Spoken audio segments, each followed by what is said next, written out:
All right. Hey, welcome to another episode of Coach P's Perspective. I'm excited, man. Today, I not only have a guest, I have two guests.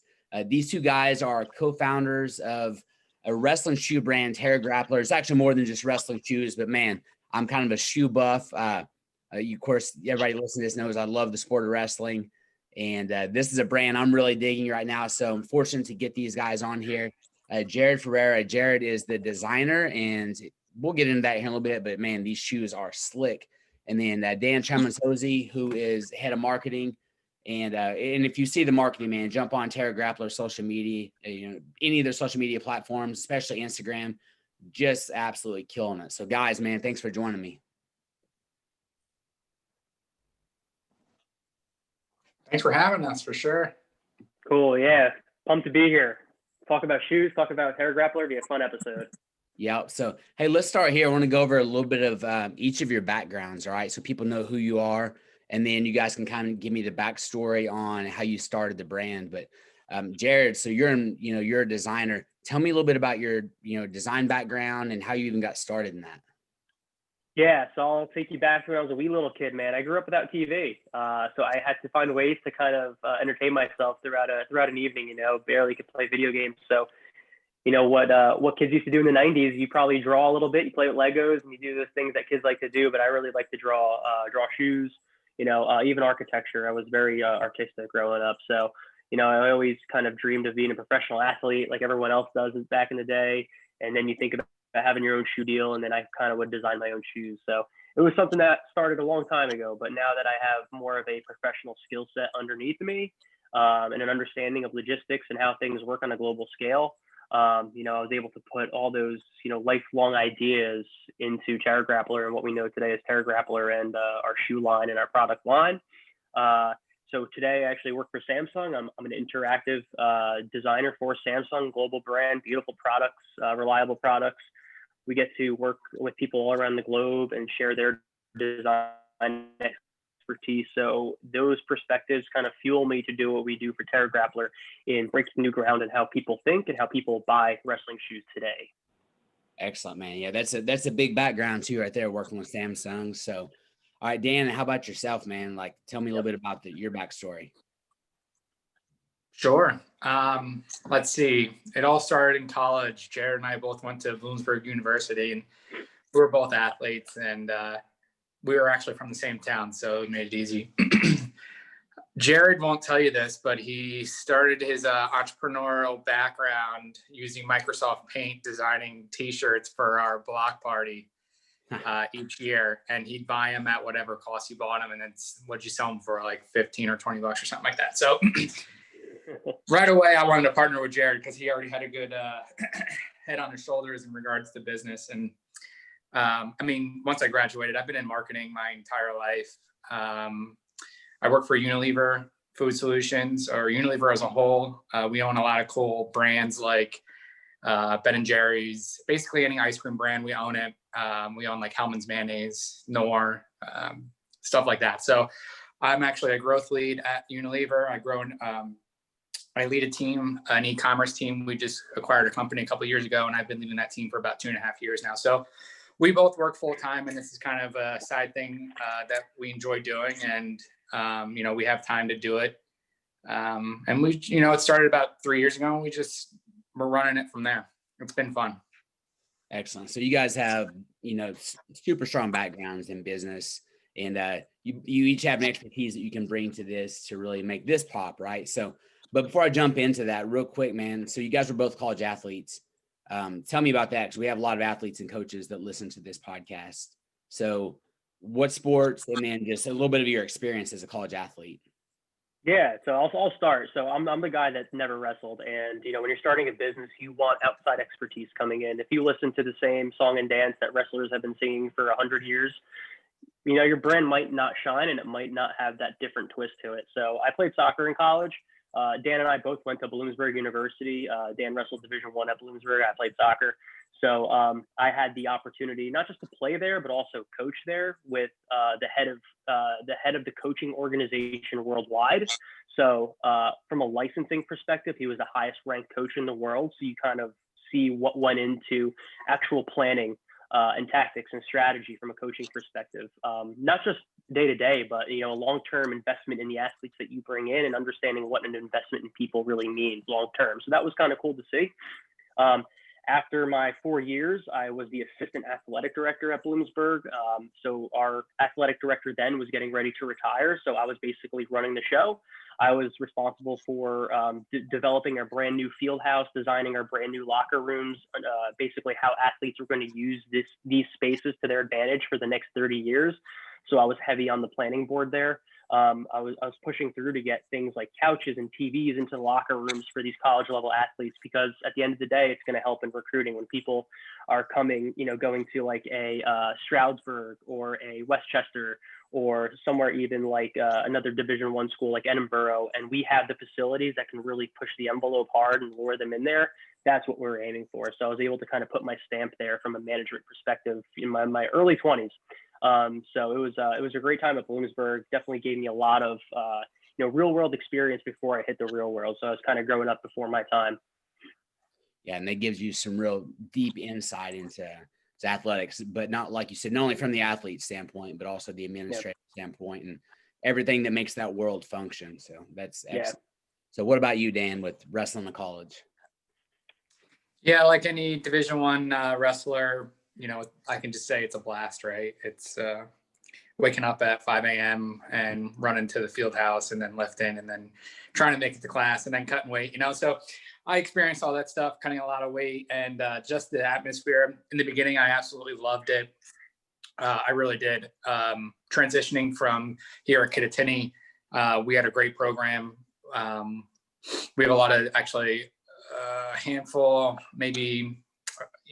of state champions. We have national champions wrestled at UPenn. So the program produced a lot of good wrestlers, and I just ended up at Bloomsburg. I loved the campus. I was actually, I got into the school before I even went on my recruit trip. So it was pretty easy transition. And I only wrestled my freshman year just because I just didn't enjoy it anymore, unfortunately. And it got in the way of why I was there. And that was, to get my degree and graduate. So after that, I stayed active. A lot of guys that were ex-wrestlers up there, we kind of had our own little clan. And when I graduated, I actually came back here to New Jersey, and I coached probably for, I would say, 6 or 7 years at a club. So I kept in it. I actually had my own club for about 2 years. And, so I've been around the sport for a really long time. Yeah. So, I mean, wrestling at any level for any length of time in college gives you an eye-opening experience a lot of people don't get. And then, we wrestler always a wrestler. And it's funny because I'm a speaker as well. Sometimes I'm speaking in front of thousands of people, and but I'm fairly introverted, and my wife's like, I don't know how you do that. And she's actually a pretty good speaker, but she doesn't do that. But she's a social butterfly, right? And she can walk into a room and like have 20 friends in 15 minutes. And for me, I'm just looking for like one dude that has cauliflower ear. I know we're going to Yeah. You're right. Yeah. You're right. It's like, you don't see it that often, we're a tiny sport and not everyone does it because it's hard.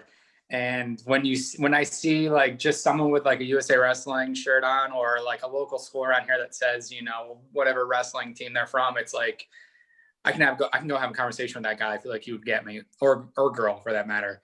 And excellent. Yeah, you're definitely on point when it comes to that. Yeah. So, all right, Jared, you said something that I really like. So there's actually a chapter in my book called Outside the Box. And I'll give you just a quick little story on this. But in the world of wrestling, there's a thing called a monster mop, and everybody uses it now to clean their mats, right? It's like a 6-foot long thing, and you spray the mats, and then you push this thing up and down the mats to clean it. And I say push because that's what like 99.9% of coaches or managers or people that clean the mats do. I had a manager that came in who had never seen the sport of wrestling, and she decides after practice, she's like, hey, I'll clean the mats. And so somebody's spraying, and then she grabs it, and I look up, and I'm talking to my coaches, and she's pulling this thing. She's like walking, facing forward and pulling it behind her. And we all like kind of laugh because she's like, oh man, she's like, she's never even seen a wrestling match yet, right? She's had a friend or knew somebody that was a manager, so she came in there. And so I'm like, I'll talk to her here in a little bit and tell her how to clean the mats. At least she's trying. So she gets done and I get distracted talking to somebody and I look over and the mat is like smooth. It's like clean, right? You can see it's been cleaned really well. So I walk over and I grab the mop and and like I said, 99.9% of people push the mop. And I grab it and I start walking forward like she's doing, dragging it behind me. And I'm like, I'm now 100% certain this is how the thing was designed. Yeah, because you're not walking behind it. Yeah, everybody in the world has pushed it. If you go to any tournament right now or any wrestling, you'll see poop. It's tough to push it. The sucker sticks you're leaving your footprints behind it. And when you pull it, you're cleaning your footprint. It took somebody outside the sport of wrestling to bring a different perspective because we're all kind of stuck in our own box. Oh, true. Yes. Yep. So what you're bringing in from the outside of wrestling, and now I want to transition into this. Like I said, I'm a shoe buff. I love shoes. I started cutting grass when I was a 9-year-old, literally. And I bought my first pair of Nike tennis shoes, and I bought shoes my whole life. Started buying them anyway. I've been through like every wrestling shoe you can think of.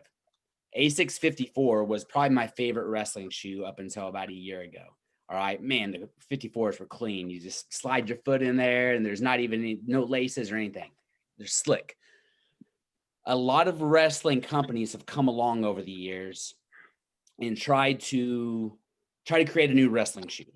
All right. Tough to do. People kind of have their favorites. They have their loyalties. And for a long time, it was Asics, Adidas, Nike started getting hot a couple of years ago. And that's pretty much what everybody wore. And I've always been a dude that like, if I see an off brand or a small brand or something getting started, if it looks cool, like I'll try it. Right. But a lot of the shoes just fall apart or whatever. But it's hard to break into this. And you guys, so then Rudis came out a couple of years ago and did a good job with that. But you guys have really jumped in, and I feel like you're changing the game, man. So anybody that's listening right now, if you have not worn TERRA GRAPPL'R wrestling shoes, hopefully by the end of this interview, you'll want to buy a pair. Okay, but now tell me how you guys started the company and the thought process behind that before I brag on the shoes a little more, because I have a couple pairs of them, so I have experience wearing them and I can tell you. Yeah, well, I've been friends with a lot of wrestlers throughout the year, especially in college. I probably hung out with the wrestlers more than I hung out with my own teammates. So I knew their pain points. I knew their habits. I knew what kind of creatures they were. I understand a day in the life of a wrestler very well from the outside. And that said, Dan and I had the idea, and it took a while to kind of execute. The first thing that really helped push the idea into its infancy stage was the trademark of our logo. Once we got the intellectual property passed on that, I knew we could basically do anything. That was the important thing. I didn't want to invest the time and the resources in something that was, had intellectual property theft written all over it. So once we got that logo trademark, then it was off to the races. And anyone that's seen the logo now, there are social movements going on in the world that symbolize this logo somewhat, and they cannot use the silhouette of a person with their fist in the air. We own that. So that's huge today. Our brand marks alone are probably worth more than the company is alone. But once we got that secure, we kind of were off to the races and doing some different sketches. We knew the time of 2017 was ripe for disruption in the wrestling shoe industry. You mentioned another company kind of hitting the scene then, and our thinking and our research was in the same lines, within the same lanes as theirs.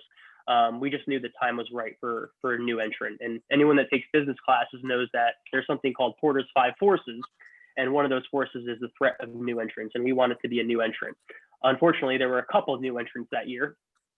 Some were more traditional shoe based, and someone like us, we kind of took a risk and really tried to make people look over here instead of where they're used to looking in terms of their shoe choice and how they think about shoes and wrestling shoes, how they feel, fit, and function on the mat and throughout the course of a day. Kids that are at tournaments, they're in these shoes all day, and new wrestling shoes aren't the most comfortable. They're stiff. They feel like you have like a bunch of nails in them. Like I bought 20 pairs at a sporting goods store when we were doing the research for our first premieres, and I slipped on 20 pairs of shoes, and maybe one of them I said to myself, man, these are comfortable. All the rest of them freaking killed me. And I have a pretty, normal shape and size foot, I'm nothing crazy. So that kind of fueled the thinking and what we wanted to mature into when we developed our shoe. So yeah, we usually stick around those pillars of feel, fit, function. But at the same time, design is what really helps move the needle for us. I mean, design isn't just how something looks, but also how it's going to function. So with our Mataform sock, that's the one thing that really helped push through for us. Once people slipped that on and felt the compression fit around their ankle, stretching all the way to the tip of their toes, it was a fit and feel that no one's ever experienced before on a wrestling shoe. And it was providing kids all day comfort.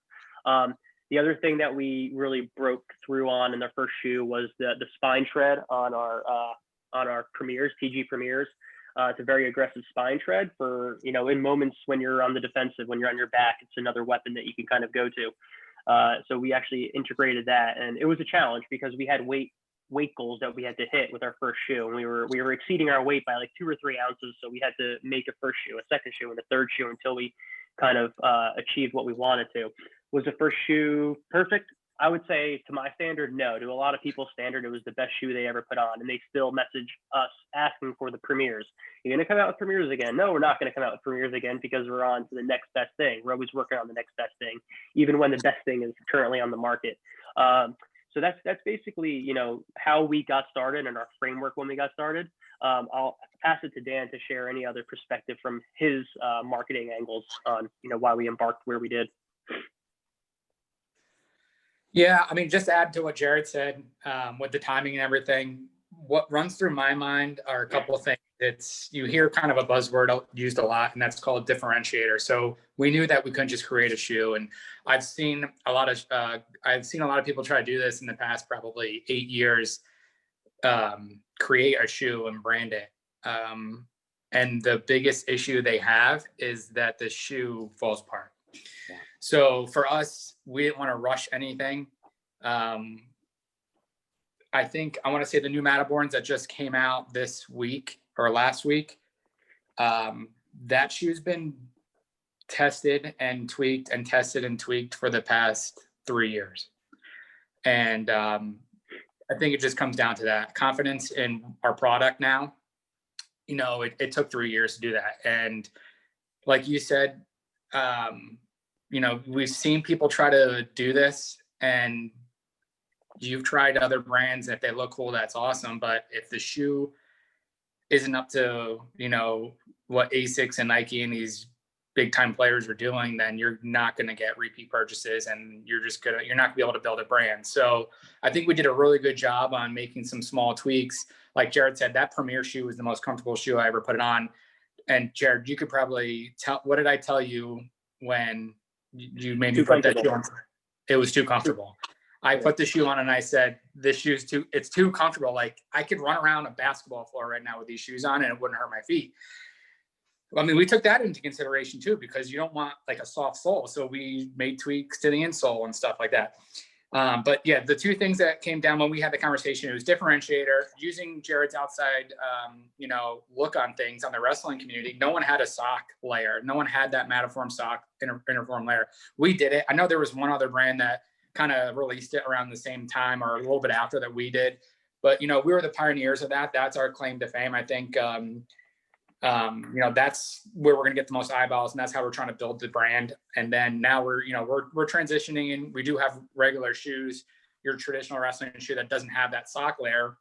But in the beginning, that's what it was all about. We looked at, soccer cleats, and we saw other brands doing that and saying, let's try it. And we did, and it worked out. So fast forward 3.5 years, that's where we're at.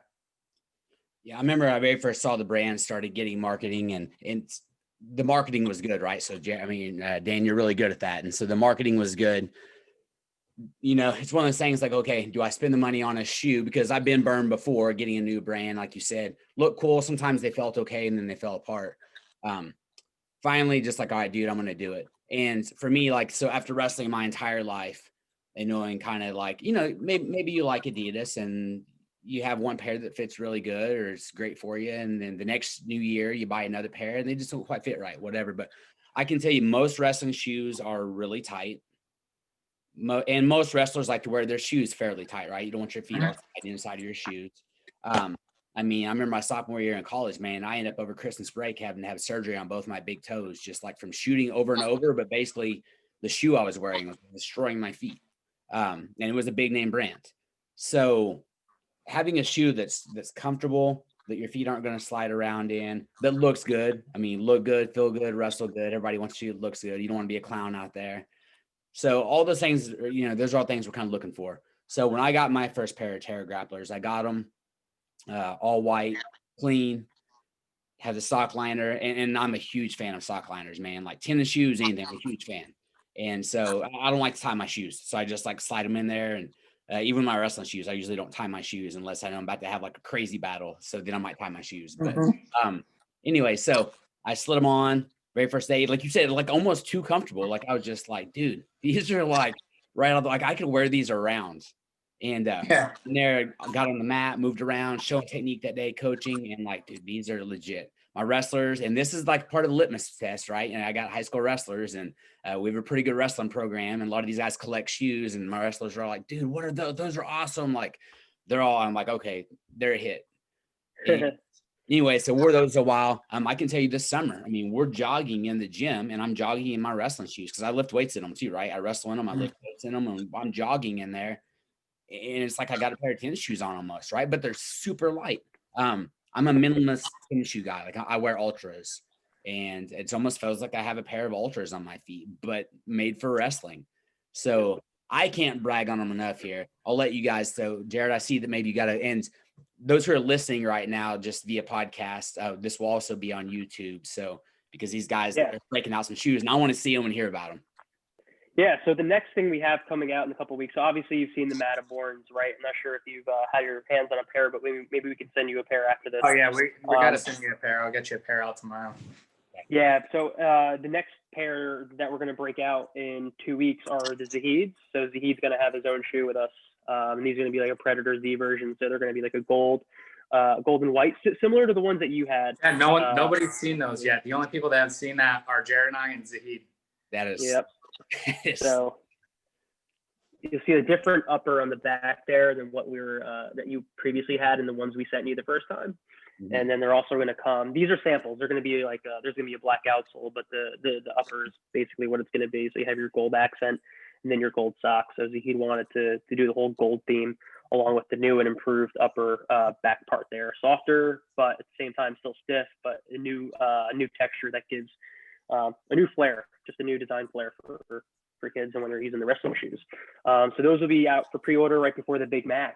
So we're going to be just in time for some hopefully some success with Zahid, and then getting those shoes out the door and making the next level of our brand that much more penetrable in the wrestling community. And then I'll show you some other things that we're working on. We already have next year's shoes done. So are there people watching or just listening? Just listening right now, but I will have this on YouTube as well. Okay, good. So like next year, this is like the Mataborn that you could see. And it's basically a chameleon that kind of changes color with the light. So it's pretty dope. Dude, that is a sexy shoe. That's like right there, dude. That's like Back to the Future. So, and then we have different colorways in, those shiny finishes. I don't want to give away too much clue here to people that are kind of listening. So you can see all those deep shiny colors. So obviously you have that color and then this color here, which is shiny as well.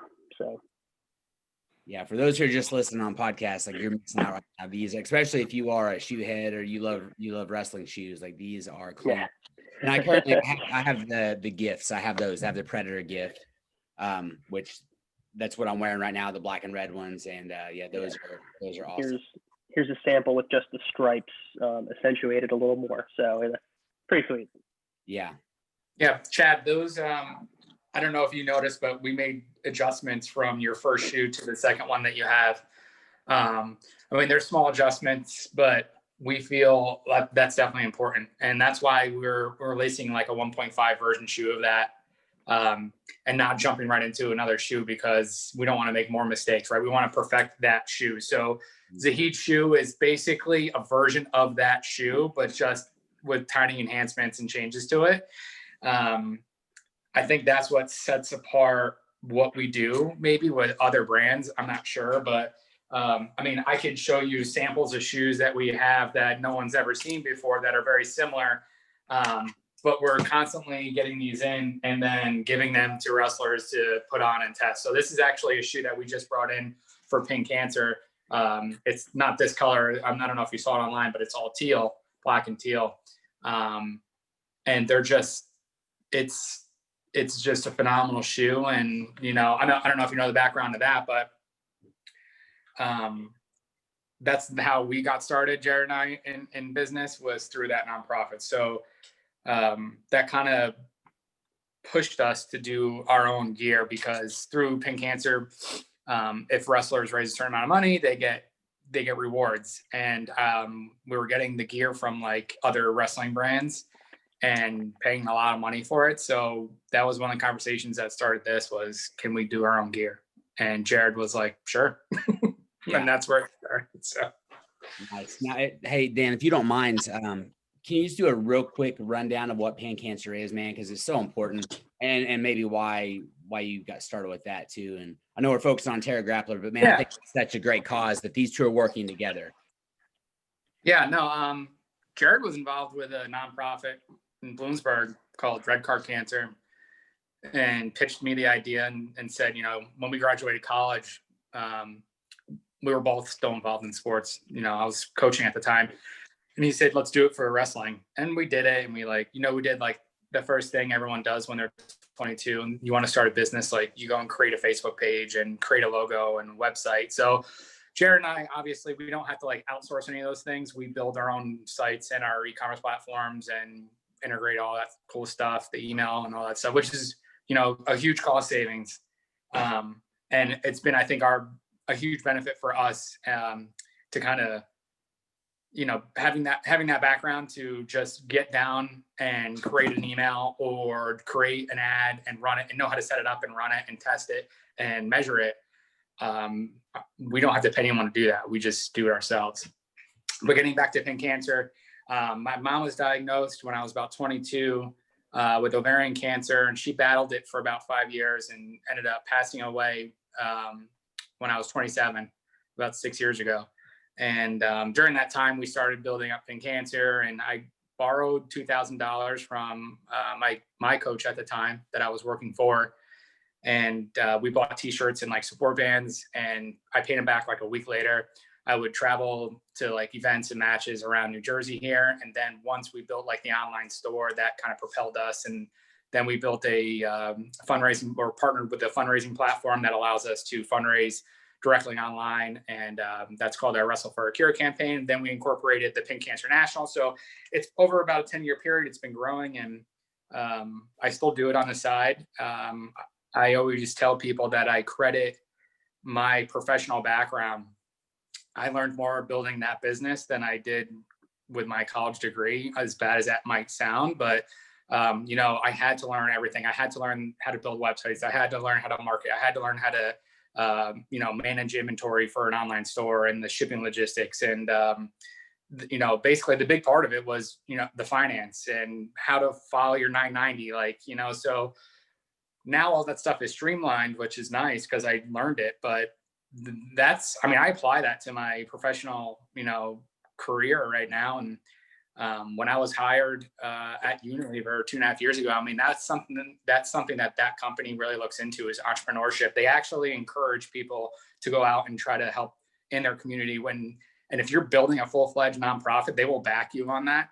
And those are the type of people that they look for, especially within my company, within Unilever, which is, I mean, a lot of us are startup type people that have experience building businesses on our own. So definitely that whole entire experience between Pink Cancer and TERRA GRAPP'R, I mean, they know that I do both. Pink Cancer, I basically streamlined. So once I build the fundraising platforms and all that stuff, it runs itself. Like it sends receipts to donors and email follow-ups to people once they hit certain milestones in their donations. So I don't have to touch it, which is really nice once we build it. And I don't know, I think it's been a great experience. I've learned so much. I've met so many good people in the wrestling community and outside the wrestling community. I was invited down to St. Jude. I met the CEO of St. Jude and had dinner with like their doctors, and we did the walk down there and obviously when you're in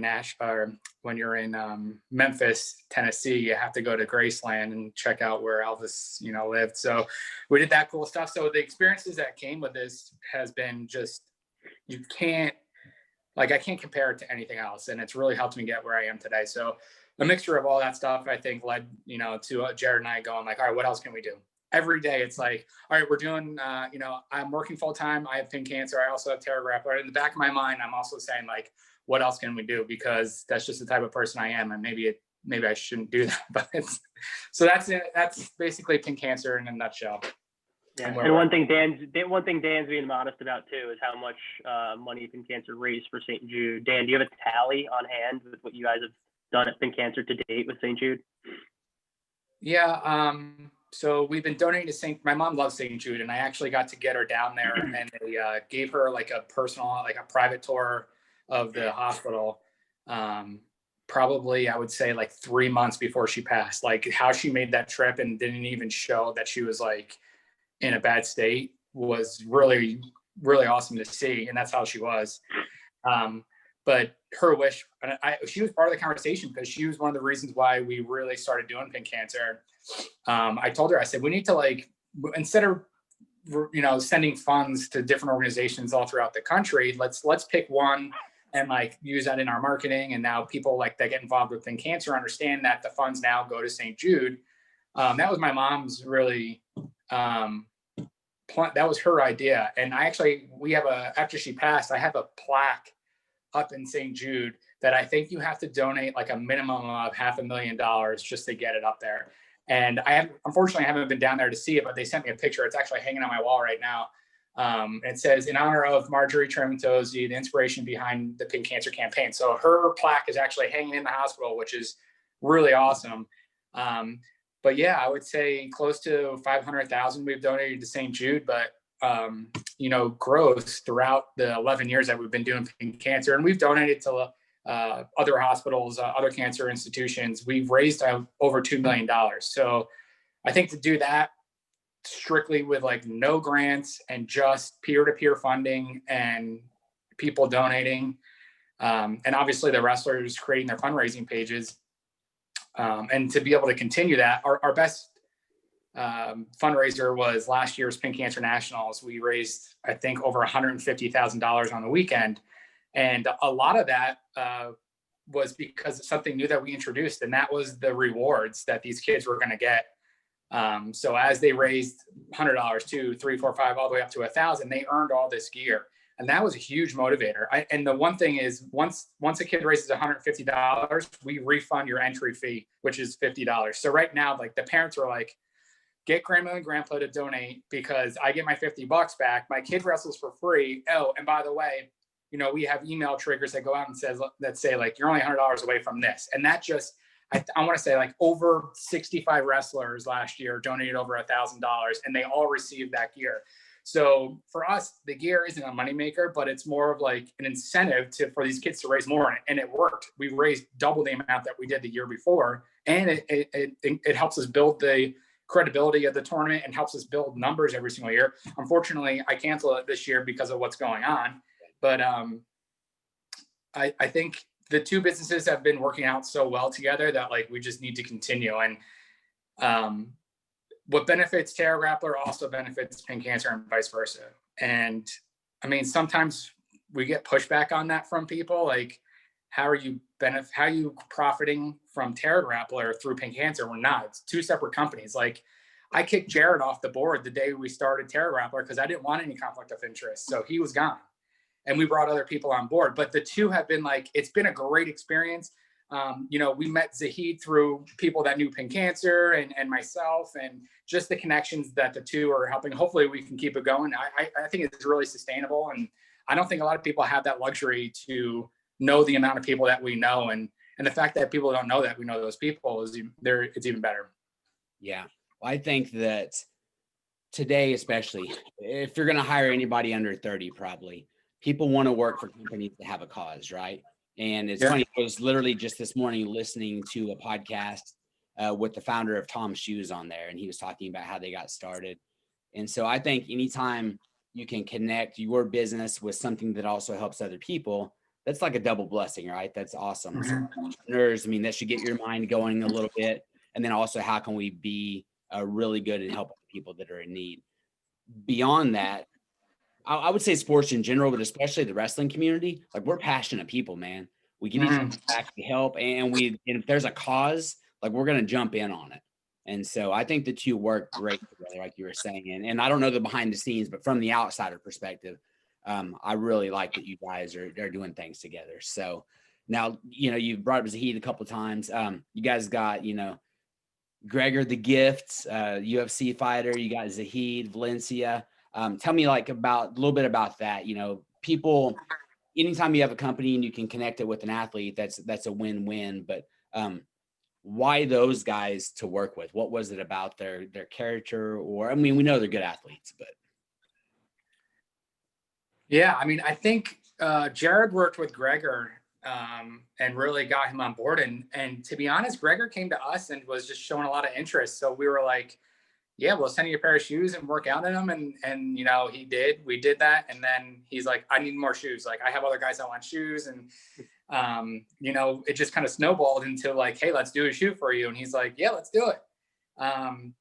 So that was that relationship. It's been pretty easy working with him, and hopefully he gets another fight here soon. Just supporting him. And really, it comes down to that. Same thing with Zahid. We recently brought him on board, and we understand that, he's a young athlete that's about to make some noise on the senior level. And we looked at an opportunity to help him, I think.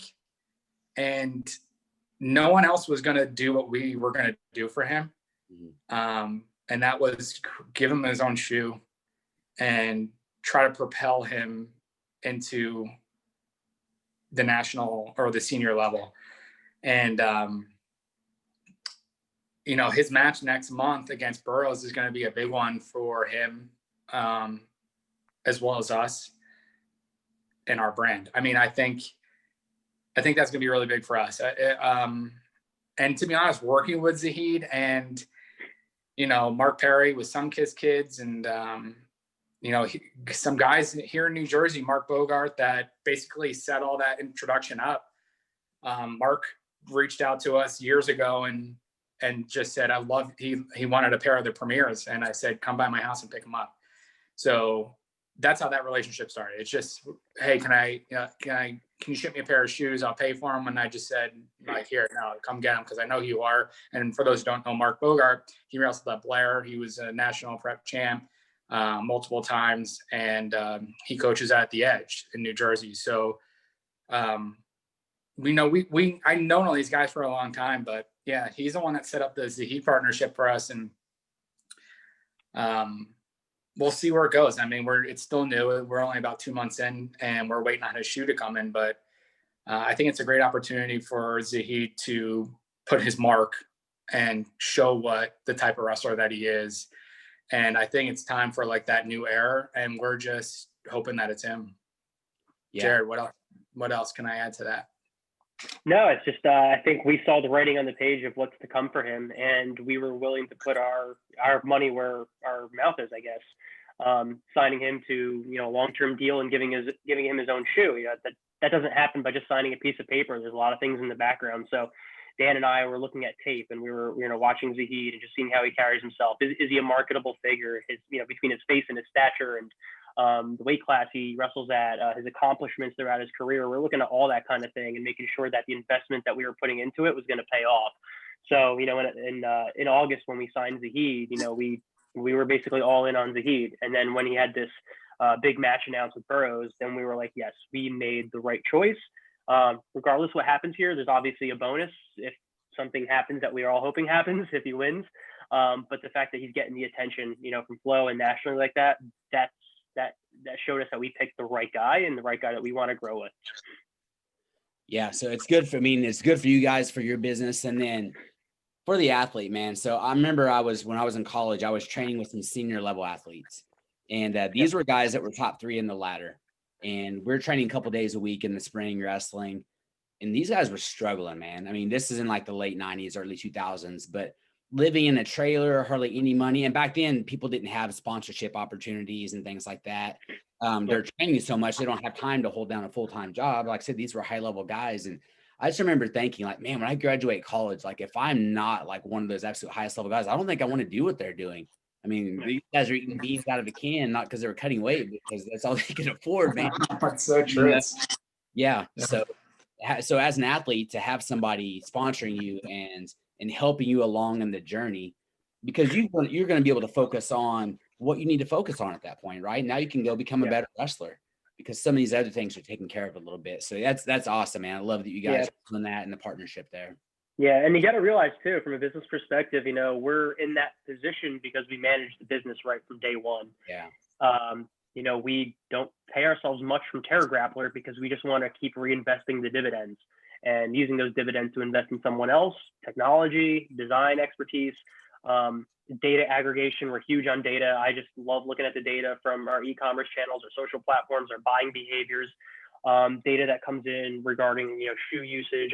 We buy shoes back from kids just so we can examine exactly how they're wearing and tearing, if they are even, and how we can improve them in the future. So we have a group of kids that we do communicate with on that initiative. But like I said, it's just, making sure that the financial health of the company is setting up the next 3 or 4 years so we can have, bigger bets in place for other athletes and other products and other pieces of technology that are going to shape this industry for the better. Yeah, that's you guys are doing everything right. You guys are like what I would say, even doing I mean, the buyback program and with some of the athletes and looking at the shoes, how can we get back? Because that's what we do as athletes. I mean, that's what I do as a coach at the end of every season. I mean, we make, all throughout the season making adjustments, but then as a coaching staff, we're going to look back what worked, what didn't work. And we're always trying to progress. We always want to get better. I'm like a strength conditioning guru. I'm constantly like, what can I do to be better at that? How can we make our training better? And all those things, that's what you guys are doing, which is phenomenal. Now, I don't want to take a ton of your time. I respect you guys' time. And this has been awesome. I do want to ask you this because I have a lot of high performers on here and I consider you guys high performers, man. Each of you just give me what are a couple of things that you do daily in your life, whether it's your morning routine or maybe some non-negotiables for business. What are a couple of high performance habits that you do daily in your life that we can hear and maybe still want to use in our own lives? Yeah, for me, I think, that I'm moving up the ladder in Samsung, and the reason why I've been able to do so with a company that is Forbes has named them the #1 employer in the world. Interbrands named them the number 5. We made that list too.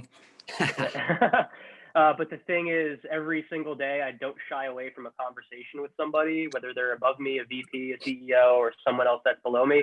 The conversations fuel your mind with thinking and creativity in ways that your mind isn't meant to think or, conjure up. So, just having discussions with people, asking them questions on experience, on why they do things the way they do them, just listening to their perspective can only fuel your thinking. You only have one brain. For them to share part of theirs is a big part of, the influence of what I do every day.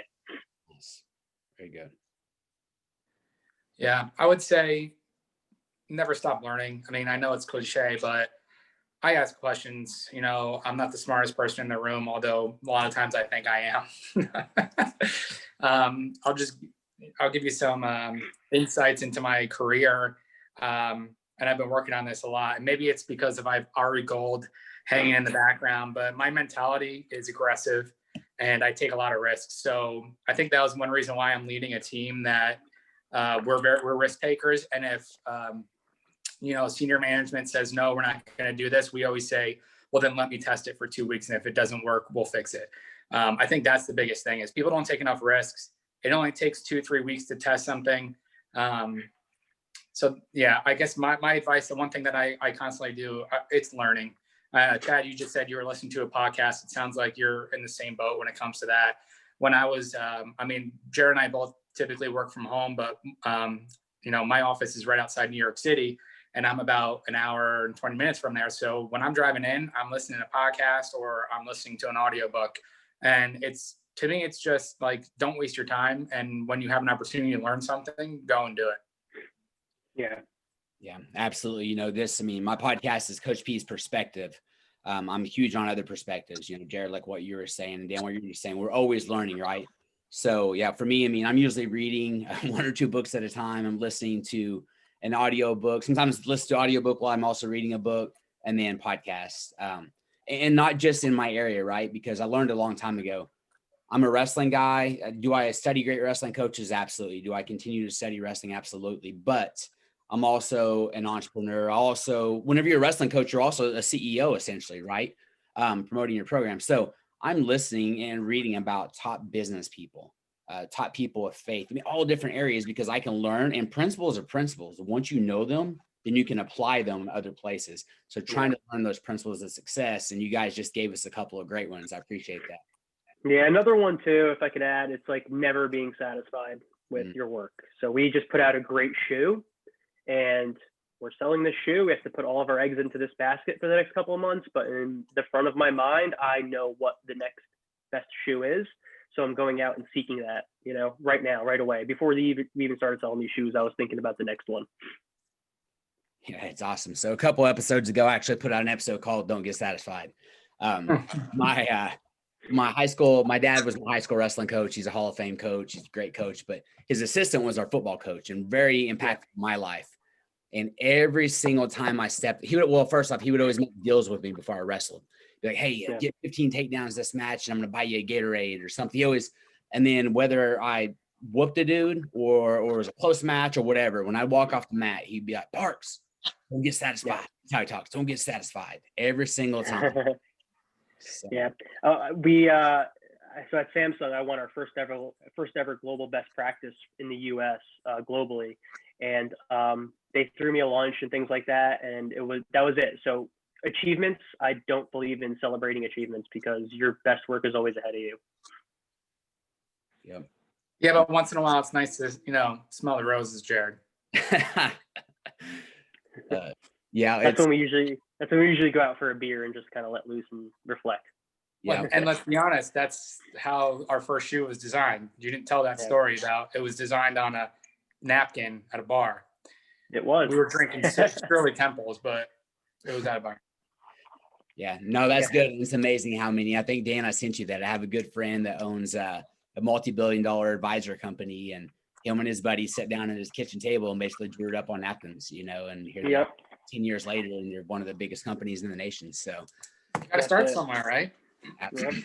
Absolutely. Well, man, thank you so much for being on here, man. It's been a blessing to have you guys on. I've got to learn a lot from you. And then everybody listening, man, TERRA GRAPPL'R. You guys share with us real quick, and I'll make sure it's in the show notes. But where do we find you at? TERRA GRAPPL'R, Pin Cancer. I mean, those type of things. And you two, I know you guys are promoting your brands, but I mean, you two are great individuals as well. So how can we contact you or find you? Yep. So it's TERRA GRAPPL'R, TERRAGRAPPLR.com. So there's no E in there like grappler. So it's LR at the end. Okay. Yep. And social handles, basically anything at TERRA GRAPPL'R. Same thing for Pin Cancer, at Pin Cancer. And if you search my name, Dan Tramontozzi, you will find my website with all my links on it. I'm not sure about Jared's. He's slacking a little bit on Google when it comes to ranking for his own name, but